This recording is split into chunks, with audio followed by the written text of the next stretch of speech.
Our daddy God's love is unfathomable. அப்படி என்றால் என்ன பொருள்? மனுஷனால கிரகிக்கவே முடியாது. பாவிகள், துரோகிகள் அத்தனை பேரையும் நேசித்த அதே அன்பை குறித்து இன்றைக்கு நாம் அறிந்து கொள்ள போகிறோம். உங்களாலே விசுவாசத்திலே விருத்தி அடையாமல் இருக்கவே முடியாது.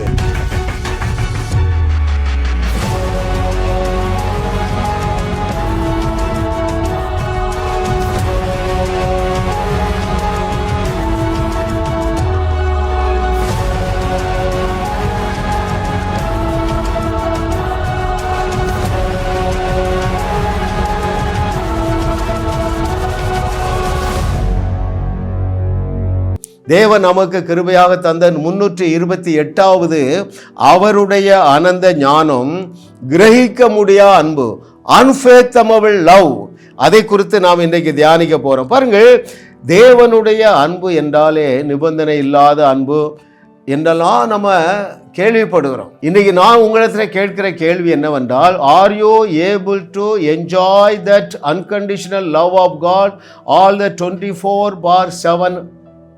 That's my question. உங்களுடைய வாழ்க்கையிலே ஒவ்வொரு நாளும் அவருடைய அன்பை என்ஜாய் பண்ணுகிறீர்களா? ஏன் அப்படியானால் ஏன் அந்த அன்பை நீங்கள் என்ஜாய் பண்ணலை? அதற்கு தேவனுடைய ஆவியானவர் இன்றைக்கு நமக்கு பதில் தரப்போகிறார். இதை நீங்கள் அறியவில்லை என்றால், இன் அதர் வேர்ட்ஸ், இன்றைக்கு வாஸ்ட் மெஜாரிட்டி தேவனுடைய பிள்ளைகள் இன்ப கடலிலே நீந்தி இன்பமயமான வாழ்க்கை வாழுவதற்கு பதிலாக துன்ப கடலிலே சிக்கி தவித்து கொண்டிருக்கிறார்கள். இன்றைக்கு தேவனுடைய ஆவியானவர் அதற்கு ஒரு முற்றுப்புள்ளியை வைக்க போகிறார். ஏன் இவ்வளவோ வாக்குத்தத்தங்கள், தேவன் தன்னுடைய அன்பை குறித்து அவ்வளவாக நமக்கு எழுதி கொடுத்தாலும் ஏன் நீங்கள் இன்னும் அவருடைய அன்பை சந்தேகிக்கிறீர்கள்? இல்லையா? இந்த கேள்விக்கு பதில் பார்த்தாலே நீங்கள் தேவனை மீது விசுவாசம் வைக்க துவங்கி விடுவீர்கள். ஆமாம், இவருடைய அன்பு மாறாதது. அவருடைய அன்பின் நிமித்தமாகவே என்னை அவருடைய குடும்பத்திலே ஒரு அங்கத்தினர் ஆக்கி இருக்கிறார் என்பதை உங்கள் மனம் ஏற்றுக்கொள்ளும் ஏற்றமிகு வாழ்க்கை வாழ்வீர்கள். பாருங்கள், நம்முடைய தகுதி, உங்களுடைய பிரயாசம், உங்களுடைய கீழ்ப்படிதல், உங்களுடைய உபவாசம், இவைகள் நிமித்தமாக தேவன் எதிர்பார்க்கிற அளவுக்கு நம்மை நாமே குவாலிஃபை பண்ண முடியாது. ரைட்? பழைய ஏற்பாட்டிலே சிந்தப்பட்ட அந்த மிருகத்தினுடைய இரத்தமும் குறைவுள்ளது. அது என்ன செய்யும்? கடந்த கால பாவங்களை மாத்திரம்தான் நிவர்த்தி செய்யும். அதன் பிறகு என்ன செய்யும்? சதா குற்ற உணர்வு. இல்லையா? இன்னைக்கு நல்ல செய்தி என்ன தெரியுமா? உங்களுடைய பிரயாசத்தினால் அல்ல, உங்களுடைய கீழ்ப்படிதலினால் அல்ல. நம்முடைய தேவன் யாருங்க? பாவத்தை பாராத சுத்த கண்களை உடைய தேவன். எப்படி உங்களை பார்க்க முடியும் தெரியுமா? உங்களை பார்க்கத்தக்கதாக, உங்களை பார்த்து பரவசம் அடையத்தக்கதாக, உங்களை பார்த்து திருப்தி அடையத்தக்கதாக, உங்கள் பரிசுத்தத்தை குறித்து அவர் மகிழ்ச்சி அடையத்தக்கதாக என்ன செய்தார் தெரியுமா? அவருடைய குமாரனையே என்ன செய்தார்? உங்களுக்கு தகுதியாக்கி விட்டார். Right? That very important dearly beloved. திரும்ப நான் சொல்கிறேன், உன்னிலே 1% கூட பிளாக் ஸ்பாட் இருந்தால் கூட அவர் உன்னை பார்க்க மாட்டார். அதே தேவன் உன் மீது உசிரையே வச்சுக்கிறாரு. உன் மீது பழுதொன்றும் இல்லாமல் இருக்கத்தக்கதாக ஒரு சிஸ்டத்தை கொண்டு வர்றார். அதைத்தான் நாம் இன்னைக்கு தியானிக்க போகிறோம்.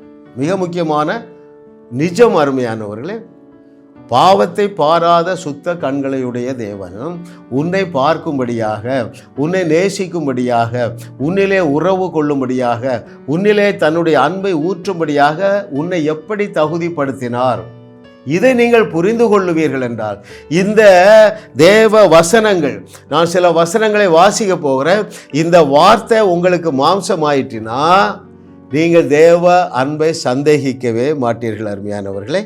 ஆமென். Hallelujah. Oh, thank you lord for your goodness. அதனால தான் நான் அந்த புக்கை அடிக்கடி காமிக்கிறேன். ஆவி மனுஷன், ஆவி, ஆத்துமா, சரீரம் மூன்றும் சேர்ந்தது தான் நாம். சரிங்களா? தேவன் உங்களை எந்த அளவுக்கு அல்லது எப்படி உங்களை தகுதிப்படுத்தினார் என்றால், உங்களுடைய ஆவி மனிதனை முற்றிலுமாக தகுதிப்படுத்தி விட்டார். இதைத்தான் நாம் எதில் வாசிக்கிறோம்? ரோமர் 8:30 வாசிக்கிறோம், எபிரேயர் 10:10 வாசிக்கிறோம், எபிரேயர் 10:14 வாசிக்கிறோம். இந்த வசனங்கள் என்ன சொல்லுகின்றன? எவர்களை அழைத்தாரோ அவர்களை நீதிமான்கள் ஆக்கியும் இருக்கிறார். It has been taken place in your spirit man. அந்த ஒப்பற்ற ஒரே பலியினாலே நீங்கள் பரிசுத்தவான் ஆக்கப்பட்டு இருக்கிறீர்கள் இன் யுவர் ஸ்பிரிட் மேன். அந்த ஒப்பற்ற ஒரே பலியினாலே நீங்கள் பரிபூரணமாக்கப்பட்டு இருக்கிறீர்கள் உங்களுடைய ஆவி மனிதனிலே. ஸோ உங்களிடத்துல ஒரு பழுதும் இல்லை. அல்லேலூயா. நான் திரும்பவும் சொல்கிறேன், இந்த வசனங்களை நீங்கள் வாசியுங்கள். ரோமர் 5:1, ரோமர் 8:30, எபிரேயர் 10:10, எபிரேயர் 10:14, கொலோசையர் 2. இந்த வசனங்கள்லாம் என்ன சொல்லுதுன்னா, யூ ஆர் ஃபுல்லி குவாலிஃபைடு.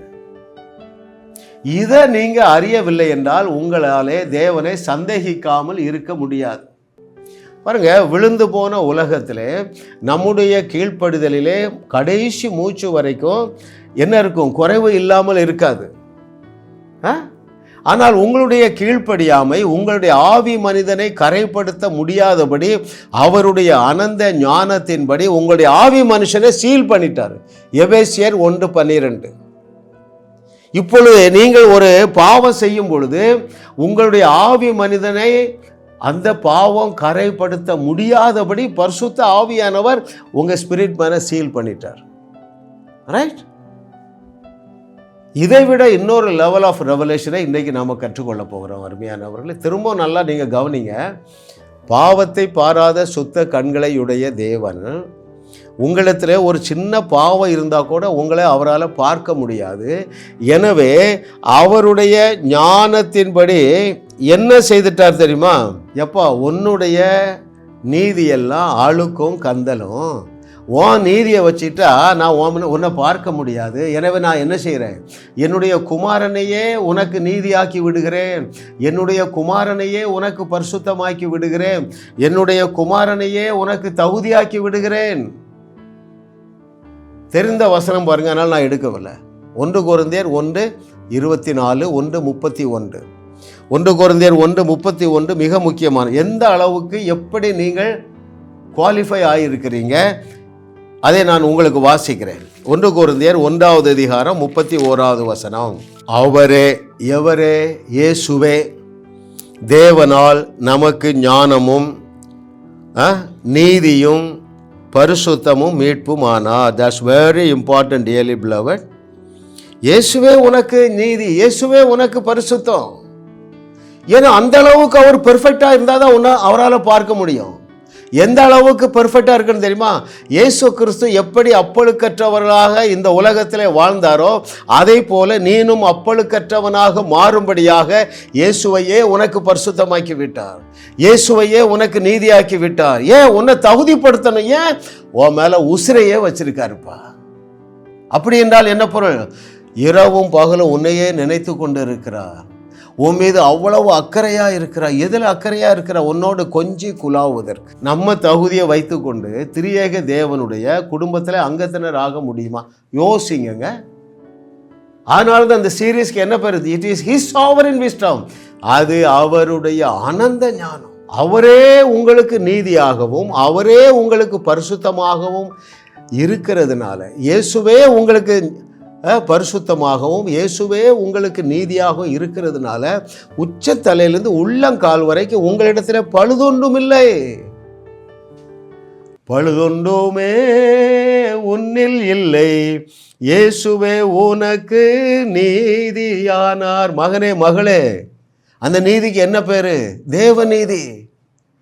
பழுதொன்றுமே உன்னில் இல்லை, இயேசுவே உனக்கு நீதியானார். இயேசு உன் நீதி, இயேசு உன் பரிசுத்தம், இயேசுதான் உனக்கு தகுதியானார். ஹல்லேலூயா. எத்தனை பேர் புரியுதுங்க? ஐயா, நம்ம தகுதியை வைத்துக்கொண்டு 1% கூட நம்மால பரிசுத்தமா இருக்க முடியாதுங்க. நம்மை தகுதிப்படுத்தவே முடியாது. மதம் எதை நம்புகிறது? மனுஷன் பிரயாசப்பட்டு கீழ்ப்படிந்து பிரயாசப்பட்டு உபவாசம் பண்ணி என்ன செய்திடலாம், தேவனுடைய இருதயத்தில் இடம் பிடித்து விடலாம் என்று நினைக்கிறீங்க. நீங்கள் என்ன செய்கிறீங்க தெரியுமா? அந்த சிலுவையை காலின் கீழே போட்டு மிதிக்கிறீர்கள். அந்த பயங்கரமான பாவத்தை செய்ய துணியாதீர்கள். நீங்கள் என்றைக்கு மறுபடி பிறந்தீர்களோ அன்றைக்கு நீங்கள் விசுவாசத்தினாலே நீதிமான்கள் ஆக்கப்பட்டு இருக்கிறீர்கள், பரிசுத்தவான்கள் ஆக்கப்பட்டு இருக்கிறீர்கள், பரிசுத்தவாட்டி ஆக்கப்பட்டு இருக்கிறாய் மகளே, மகனே. எனவே அவர் உன்னை குறித்து சந்தோஷமா இருக்கிறாருப்பா. ஹல்லேலூயா. ஓ thank you master, what a loving daddy. இதை அறியாதவர்கள் எந்த பொய்யை நம்புகிறார்கள் தெரியுமா? எதை அறியாதவர்கள்? ஐ ஆம் ஆல்ரெடி ஃபுல்லி குவாலிஃபைடு. இன்னொரு கேள்வி உங்களிடத்தில் கேட்கட்டுமா?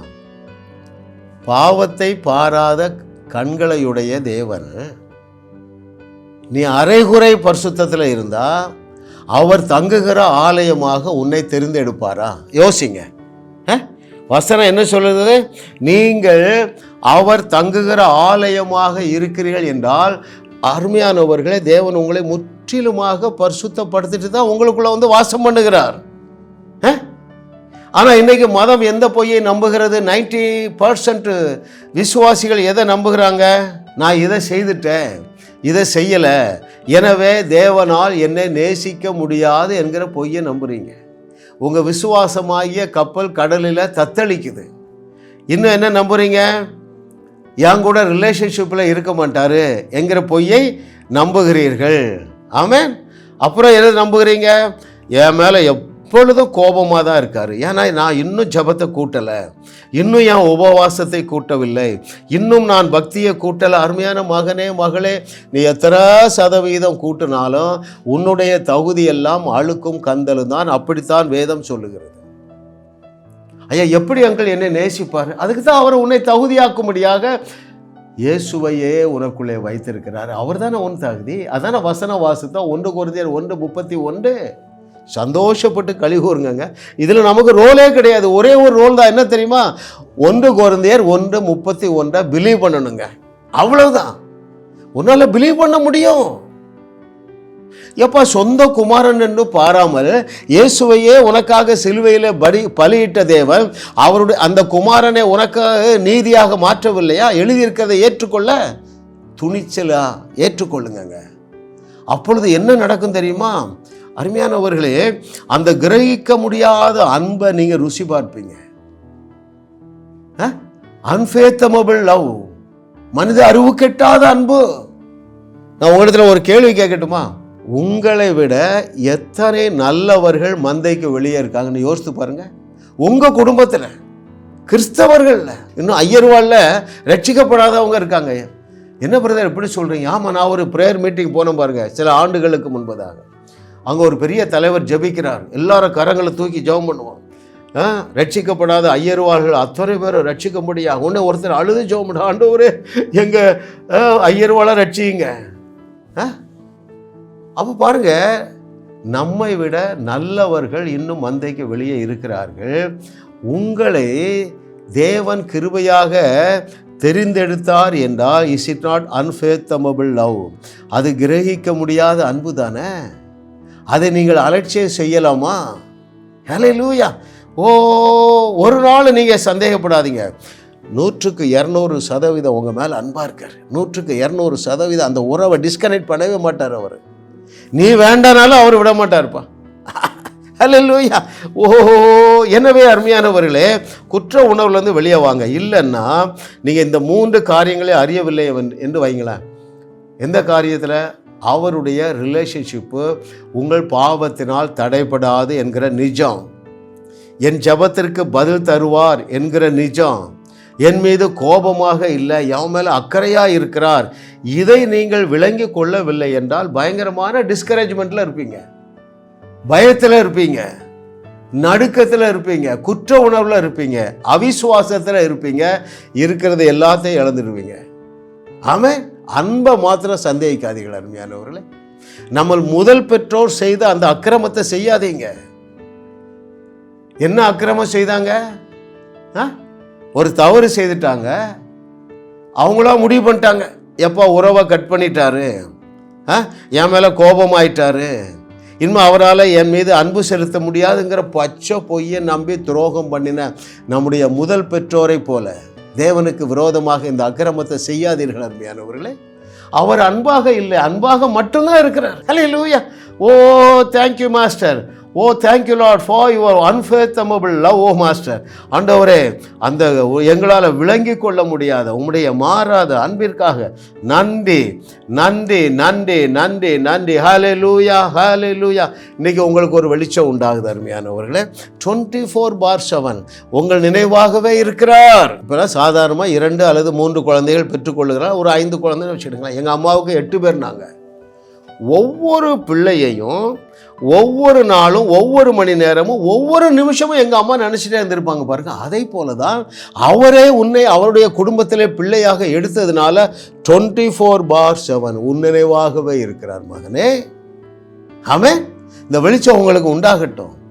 உங்கள் மேலே எப்படி நினைவாக இருக்கிறார்? உங்கள் மேலே அக்கறை உள்ளவராக இருக்கிறார். எப்படி ஒரு தகப்பனும் ஒரு தாயும் தன்னுடைய பிள்ளைகள் மீது அதிக அக்கறை செலுத்துகிறார்களோ, அவர் என்ன சொல்கிறாரு? உன் தகப்பனும் தாயும் உன்னை மறக்கலாம்ப்பா, நான் உன்னை மறக்க மாட்டேங்கிறார. இந்த வார்த்தையை தூக்கி குப்பை தொட்டியில் போடாதீங்க. ஆமாம், தகப்பன் தன் பிள்ளைகளுக்கு இறங்குறது போல இறங்குவேன் என்று சொன்னார. அந்த வார்த்தையை சீரியஸாக எடுங்க அருமையானவர்களே. ஹல்லேலூயா. ஒரு பாவம் பண்ணிடுறான், ஒரு அக்கிரமம் பண்ணிடுறான், அப்பாவுக்கு துரோகம் பண்ணிடுறான். உடனே நீ வேண்டாம், நீ அப்பா எந்த அப்பாவை ரிஜெக்ட் பண்ணுறது இல்லைங்க. ஐயோ, அதை விளக்கத்தானே அந்த நல்ல தகப்பன் கதையை சொன்னார். Hallelujah. Oh thank you lord for your goodness. அருமையானவர்களே, உங்களை குறித்து அவர் எப்படி இருக்கிறார் என்று சொல்லி எபேசியர் 3:19 வாசிக்கட்டுமோ? அந்த புக் ஆஃப் எஃபிஷியன்ஸ் சாப்டர் 3:19. அறிவு கெட்டாத அந்த அன்பை அறிந்து கொள்ள வல்லவர்களாகவும் தேவனுடைய சகல பரிபூரணத்தாலும் நிறையப்படவும் அவர் தமது மகிமையினுடைய ஐஸ்வர்யத்தின்படியே உங்களுக்கு அனுக்கிரகம் பண்ண வேண்டும் என்று வேண்டிக் கொள்ளுகிறேன். பவுலுடைய பிரேயர் எல்லாம் ரொம்ப ஸ்பெஷலாக இருக்குங்க. ஆண்டவரே, என் ஜனங்களுக்கு இந்த கடன் பிரச்சனை தீர்த்து விடணும் அப்படி ஜெபிக்கலை. ஆண்டவரே, இவர்களுக்கு ஏற்கனவே நீர் கடன் பிரச்சனையை தீர்த்து விட்டீர் என்பதை அறிந்து கொள்ளக்கூடிய பிரகாசமுள்ள மனக்கண்கள் உண்டாவதா, அப்படிதான் ஜெபம் பண்றாரு. இதுல என்ன ஜெபம் பண்றாரு பாருங்க. ஆண்டவரே, மனுஷ அறிவுக்கு எட்டாத அந்த அன்ஃபேத்தமபிள் லவ் குறித்து என்னுடைய எபேசு பட்டணத்தாரு அறிந்து கொள்ளணும். அவங்க கண்களை திறங்க. இதாங்க அவனுடைய பெஸ்ட் பிரேயர். ஒவ்வொரு எதுல எழுதுறாரு? ஒவ்வொரு எஃபிஷியல்லையும் எழுதுறாரு. பிரிசலில் உட்காந்து ஜெயிலில் உட்காந்து எழுதும்போது அதான் ஆண்டவரே, தெசலோனிக்கேயர் சபைக்கு அவர்கள் கிறிஸ்துவுக்குள் யார் என்பதை அறிந்து கொள்ளக்கூடிய ஒரு பிரகாசமுள்ள மனக்கண்கள் தேவை. ஒன்று தாங்க, கண்கள் திறக்கப்பட வேண்டும், மனக்கண்கள் திறக்கப்பட வேண்டும். Hallelujah. Oh what a loving daddy. கர்த்தரை தெய்வமாக கொண்ட நாம் பாக்கியவான்கள் அருமையானவர்களே. ஐயா, அந்த அன்பு அறிவு கெட்டாத அன்பு, அதை குறித்து அறிந்து கொள்ள ஒரு பவர் வேணுங்கிறான்.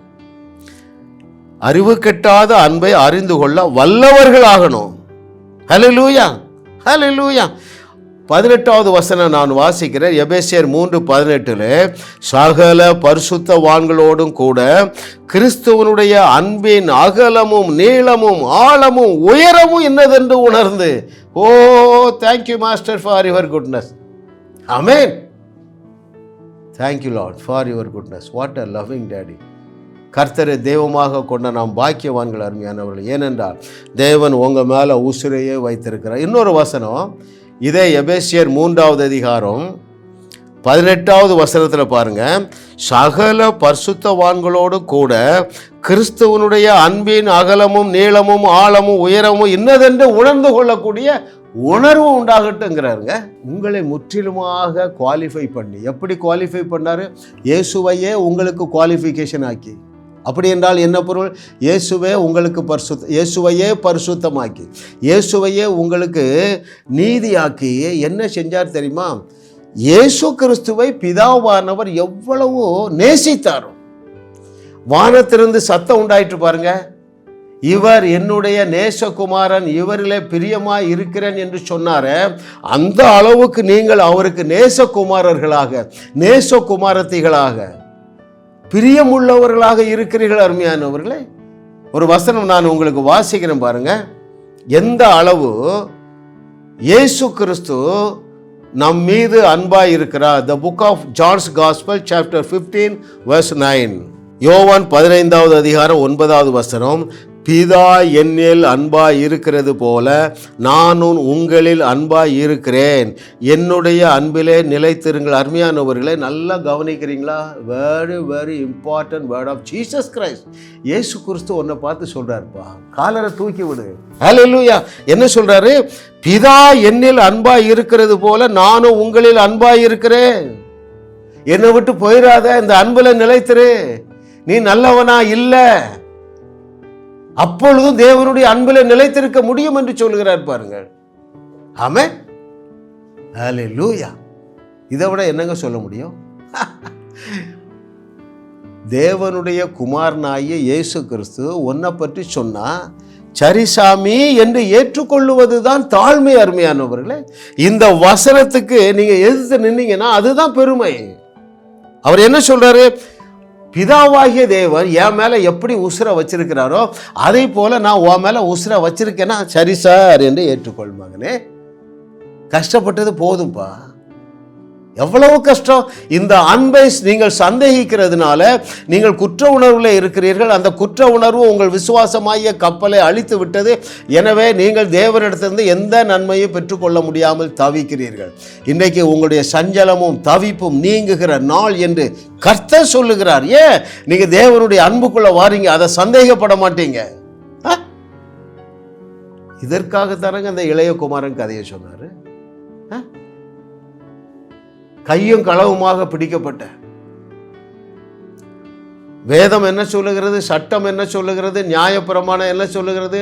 கல்லறிந்து கொள்ள வேண்டும். அன்பின் சொருபியாகிய இயேசு கிறிஸ்து என்ன சொல்லுகிறார்? நானும் உன்னை ஆக்கினைக்குள்ளாக தீர்ப்பதில்லை. ஹல்லேலூயா. ஐயா, அந்த தேவனுடைய அன்பை நீங்கள் அறிந்து கொள்ளுவீர்கள் என்றால் அதை நீங்க என்ஜாய் பண்ணுவீங்க. எப்படி என்ஜாய் பண்ணுவீங்க? எப்பா எனக்கா இத்தனை கிருபை, எவ்வளோ நல்லவங்க இருக்காங்களே, என் உடன் பிறந்தவர்களே இன்னும் ரட்சிக்கப்படலையா, என் மேலே இவ்வளவு பாசம் வச்சிருக்கிறாரே என்று சொல்லி அந்த அன்பை நீங்கள் தியானித்து தியானித்து தியானித்து என்ன செய்வீங்க தெரியுமா? உங்களுக்குள்ளே ஒரு பவர் ஜெனரேட் ஆகுது. என்ன பவர் தெரியுமா? பாவ எண்ணங்களே நீங்கி விடும். அருமையானவர்களே, அந்த மேலான நிலைக்கு தேவன் உங்களை அழைக்கிறார். ஆமென். அவர் உங்களை சஸ்டெயின் பண்ணுவார். நீங்க கஷ்டப்படுறீங்க, நான் ஒரு பெண்ணை இச்சையோட பார்த்துடக்கூடாது என்று கஷ்டப்படுறீங்க. இந்த நீங்க அன்பை தியானிங்க, இந்த அன்பை என்ஜாய் பண்ணுங்க. அந்த எண்ணம் உங்களை அணுகாதபடி அதை நினைப்பதற்கு உங்களுக்கு நேரமே இருக்காது. ஹல்லேலூயா. அந்த அன்பை குறித்து இயேசு கிறிஸ்து சொல்றதில் இன்னொரு வசனம் வாசிக்கிறேன். John's gospel chapter 15 verse 13. இயேசு சொல்லுகிறாருங்க, அவர் உங்கள் மீது எவ்வளவு அன்பு வைத்திருக்கிறார். ஒருவன் தன் சிநேகிதருக்காக தன் ஜீவனை கொடுக்கிற அன்பிலும் அதிகமான அன்பு ஒருவரிடத்திலும் இல்லை. It's unique. What is unique? The unfathomable love that Jesus has poured upon you is unique. மனுஷனால் விளங்கிக் கொள்ள முடியாத அந்த தேவ அன்பை உன்மீது ஊற்றி இருக்கிறாரே, அதுக்கு ஒப்பானது உலகத்தில் ஒன்றுமே இல்லை. அருமையானவர்களே, ஆமென். நான் தேங்க்யூ மாஸ்டர். ஆண்டவரே, இந்த அன்பை குறித்து எங்களுக்கு இன்னும் வெளிச்சம் உண்டாகட்டும் என்று கேளுங்க. இன்னொரு வசனம் யோவான் 13:1 The book of John's Gospel chapter 13 verse 1 I shall read for you. பஸ்கா பண்டிகைக்கு முன்னே இயேசு இவ்வுலகத்தை விட்டு பிதாவினிடத்திற்கு போகும்படியான தம்முடைய வேளை வந்ததென்று அறிந்து தாம் இவ்வுலகத்தில் இருக்கிற தம்முடையவர்களிடத்தில் அன்பு வைத்தபடியே முடிவு பரியந்தமும் அவரிடத்திலே அன்பு வைத்தார்.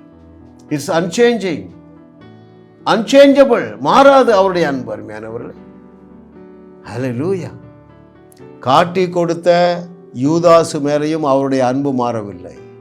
அவன்தான் தான் ஆண்டு கொண்டு நின்று செத்தான். இயேசு அவனை ரிஜெக்ட் பண்ணவில்லை. அவருடைய கைகளிலே ஆணி அடித்தவர்கள் மீதும் அவருடைய அன்பு மாறவில்லை. அருமையானவர்கள், என்ன சொல்லி ஜெபம் பண்ணார்? பிதாவே, தாங்கள் செய்கிறது இன்னதென்று அறியாமல் இருக்கிறார்களே. ஹல்லேலூயா. Thank you master for your goodness. கர்த்தரை தெய்வமாக கொண்ட நாம் பாக்கியவான்கள் ஆண்டவரே. அருமையானவர்களே, இதை நீங்கள் விளங்கி கொள்ளுவீர்கள் என்றால் உங்களை குறித்து தேவன் என்னவெல்லாம் சொல்லி எழுதி தந்திருக்கிறாரோ அத்தனையை நீங்க பிலீவ் பண்ணிடுவீங்க. இது ஆணிவேர். எது ஆணிவேர்? எப்பா, தேவன் என் மேல வைத்திருக்கிற அன்பை அவர் ஒரு நாளும் மாற்றிக்கொள்ள மாட்டார். அது என்ன கிருபை? தாவீதுக்கு அருளப்பட்ட கிருபை. அவன் செய்ததை விட அக்கிரமத்தை நீங்க ஒருவரும் செய்திருக்க மாட்டீங்க. ஆனா அவனே நம்புறான், அப்பா என் மேல பிரியமா இருக்கிறான் நம்புறாங்க. அவனுடைய பாவங்களுக்காக சிலுவையிலே இயேசு கிறிஸ்து மரிக்கவில்லை. அதுதாங்க கிருபை. ஐயா, அந்த ஏசாயா 55:3 தியானிங்கள். தாவீதுக்கு அருளப்பட்ட அந்த அன்பாகிய கிருபையை உன்னோடும் என்னோடு நித்திய உடன்படிக்கையாக அவருடைய இரத்தத்தினால ஏற்படுத்தவில்லையா? இன்னும் ஏன் அவருடைய அன்பை சந்தேகிக்கிறீர்கள்? ஹல்லேலூயா. கலாத்தியர் 5வது அதிகாரம் 6வது வசனத்திலே பவுல் இப்படி எழுதுகிறார் பாருங்கள்.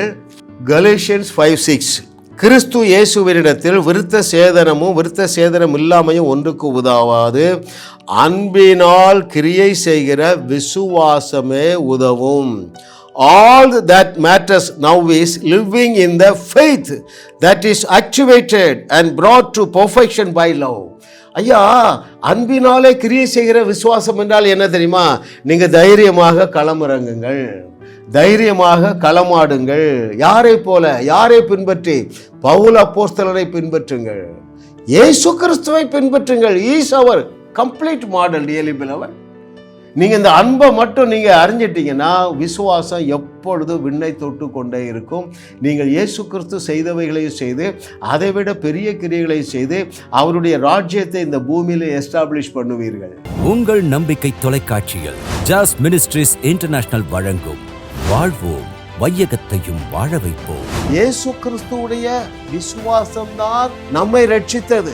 மனிதனுடைய விசுவாசம் நம்மை ரட்சிக்க முடியாது. பாவங்களில் எல்லாம் பிரதான பாவம் என்ன தெரியுமா? அவிசுவாசம் தான் பாவம். உங்களுடைய வாயிலே வாழ்வருளக்கூடிய வார்த்தையை நீங்கள் இந்த நாளில் இருந்து பேசுவீர்கள், நீங்களும் வாழுவீர்கள், அநேகரை வாழ வைப்பீர்கள். Brother John A.S. சிங் அவர்கள் வழங்கும் தேவ செய்தி ஜாஸ் ministries live life and give life ஒவ்வொரு சனி மற்றும் ஞாயிறு இரவு 10:30 மணிக்கு உங்கள் நம்பிக்கை தொலைக்காட்சியில் காணத் தவறாதீர்கள். ஜாஸ் மினிஸ்ட்ரிஸ் செய்திகள் மூலமாக நீங்கள் ஆசீர்வதிக்கப்பட்டிருக்கிறீர்கள். நீங்கள் இந்த ஊழியத்தோடு கைகோர்க்கும்படியாக உங்களை அழைக்கிறோம். நீங்கள் காணிக்கை விதைக்கக்கூடிய நல்ல நிலமாக ஜாஸ் மினிஸ்ட்ரிஸ் இருக்கிறது. விசுவாசத்தோடு உற்சாகமாக பெருக விதையுங்கள். தேவன் உங்களை 1000 மடங்கு பெருக செய்வார். வாரந்தோறும் சென்னை முகப்பேரில் நடைபெறும் கிங்ஸ் அண்ட் குயின்ஸ் அசம்பிளி ஞாயிறு ஆராதனைக்கு அன்புடன் அழைக்கிறோம். சத்தியத்தை சரியாக அறிந்து வெற்றி வாழ்க்கை வாழுவீர்கள். சென்னையில் உள்ள உங்கள் நண்பர்கள் உறவினர்களையும் 3 மாதங்கள் தொடர்ந்து வரும்படியாக உற்சாகப்படுத்துங்கள். முற்றிலும் ஜெயமான வாழ்க்கை வாழுவார்கள். உங்களையும் வாழ வைத்து உங்கள் மூலம் உலகத்தையும் வாழ வைக்கவே தேவன் எங்களை கிருபையாக அழைத்துள்ளார். விடுதலை பெறவும் சுகத்தை அனுபவிக்கவும் தொலைபேசியில் எங்களோடு தொடர்பு கொள்ளுங்கள். ஜாஸ் மினிஸ்ட்ரிஸ் யூடியூப் சேனலில் தொடர்ந்து செய்திகளை கேளுங்கள். சப்ஸ்கிரைப் செய்யுங்கள். வீடியோக்களை லைக் செய்து பலரோடு பகிர்ந்து கொள்ளுங்கள். அவர்களும் ஆசீர்வதிக்கப்படட்டும்.